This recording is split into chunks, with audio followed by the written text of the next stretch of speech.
همیشه بخونکی او مهربانه دی. ډیر محترم د عوامي نیشنل پارټۍ د 400 ضلع صدر شکیل خان، هغه د کابینې ملګري او دلته د باچا خان یونیورسټۍ د پښتون سټوډنټ فیډریشن ځوانان او د هغې را جوړ کړی شوی دا یو شودا دپاره د هغې په یاد کې دلته یو وړوکی شان د یادګیرنې پروګرام او راغلی ټول د عوامي نیشنل پارټۍ ملګري او د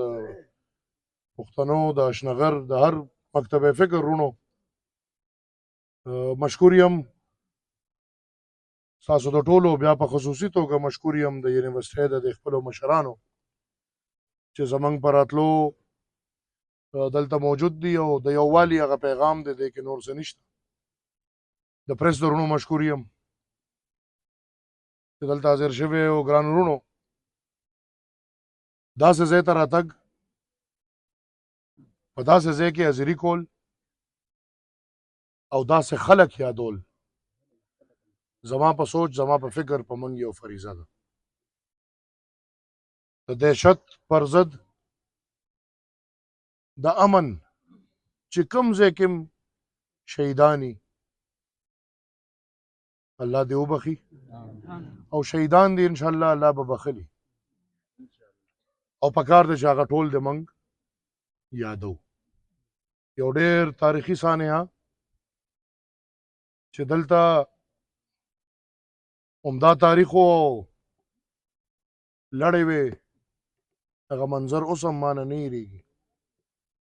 قیامت او اوس هم چې زه پېښور نه راتلم نو دې سره لږ شکیل خان دې سره لګیا وم چې زه په هغه ورځ کور وم نو چې څنګه خبر شوم نو هسپتال ته رالم او چې هسپتال نه بیا یونیورسټۍ ته رالم نو دلته لا کیسه چالو وه خو په هغې ماشومانو یا د هغه ورځ چې په دې ټول اشنغر او بیا اشنغر سره تړلې هغه خلک چې عقیدت لري مینه لري امن سره مینه لري د هغې دپاره یو ډېر دردناک ورځ وه. او بیا دې ته چې سوچ وکړو چې دلته په هغه ورځ پروګرام هم چې کېږي نو باچا خان پیس پروګرام کېږي او ماشومان به راغونډېږي د امن په نامه او خپل مشران به رایادوي خو نه یې پرېږدي. ډېر بدقسمته قوم یو. خلک خپل بچي لیږي تعلیم دپاره، خلک خپل بچي لیږي زده کړې دپاره. زموږ د پښتون قوم دا دوه ډېرې لویې سانحې زه ګڼم چې یو پلارم یا یو مورم موږ اوس په خپله پلاران یو خپل بچي یونیورسټۍ ته یا سکول ته د شهادت دپاره نه لیږي. قام یا هغه والدین په دې نه مشغولیږي چې ستا بچي شهید شو، نه د هغې نن هم دا سوال په مزغو پروت دی چې زما بچي ولې شهید شو. زما بچی څه فوجي خو نه و، زما بچی سره چا سره جنگ دپاره خو نه وتلی یا څه جهاد یا څه د بارډر جنگ یا څه دې دپاره خو زما بچی زما خو وړوکي بچي وو چې کوم ما تعلیم له لېږلی و او هغه د ملا هډوکي و د خاندان ځوان. لہذا نن پر ورځ رونو داسې ځای کې راغونډېدل مشرانو یو خو هغې شهیدانو ته او دې نظریې ته د عقیدت هغه پیرزونه ده ورسره هغې زورور او هغې دهشتګرد هم دا پیغام او دا جواب دی چې نه قام کې ستا پر ضد خلک شته کو ته هر څه کې خو هغې امن غواړي. دا راغونډېدل دا د دهشتګرد ملا ماتوي او انشاءالله چې د بابا پیروکار تر څو وي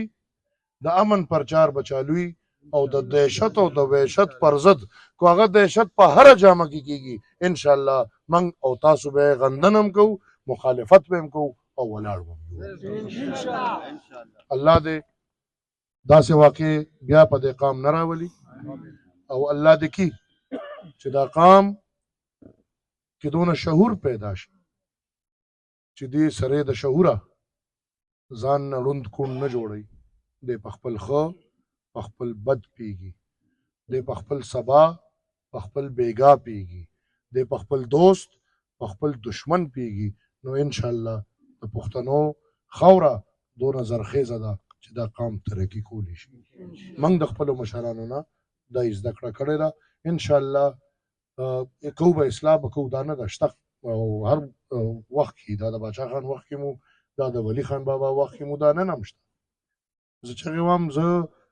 طالب پسې خبره کوم دلته ماته د بړستن انقلابي کنځل شروع زه مثال پی ټی آی